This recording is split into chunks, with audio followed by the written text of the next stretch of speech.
Welcome to the WVU Women's Sports Chat on the dpost.com. I'm here with the WVU Women's basketball writer, Todd Murray.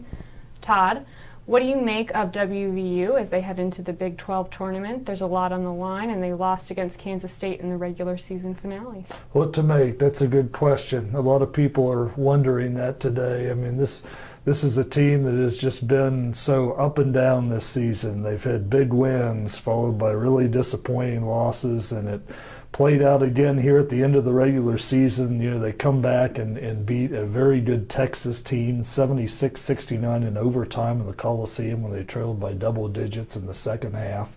That put them, really, right back in the NCAA tournament considerations. All they needed to do was go to Kansas State and close out the regular season with a win, and they blew a 14-point lead in the second half and lost by 4 in Manhattan, Kansas the other night. I mean, this team is it's just been hard to figure, how they're going to do from one night to the next.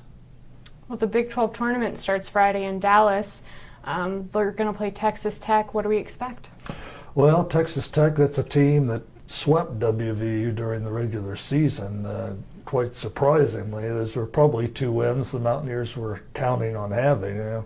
They say it's hard to beat a team 3 times in one season. Obviously, the Mountaineers are hoping that's true tomorrow night. But if you're going by the loss, win, then I guess they're due for a win Friday in Dallas. But right now they're on the outside looking in for the tournament. So obviously this is a critical game, and they need to really pull it together here.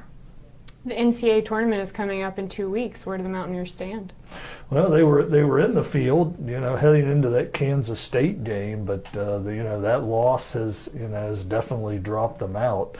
They're looking right now, they're going to have to make a run in the Big 12 tournament. There's just, no getting around that. The good news is they're not in top-seeded Baylor's side of the bracket. Mm-hmm.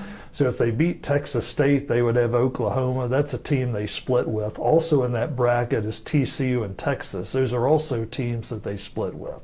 So these, there isn't a team, on their side of the bracket that they can't play with. Of course, the question is, will they, come to play for 40 minutes on any given night? And that's just been almost impossible to predict.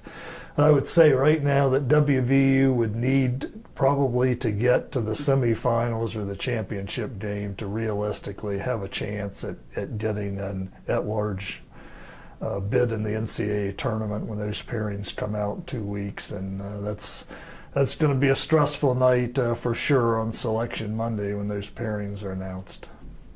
Well, Todd, thanks for your time. Please check us out on thedpost.com.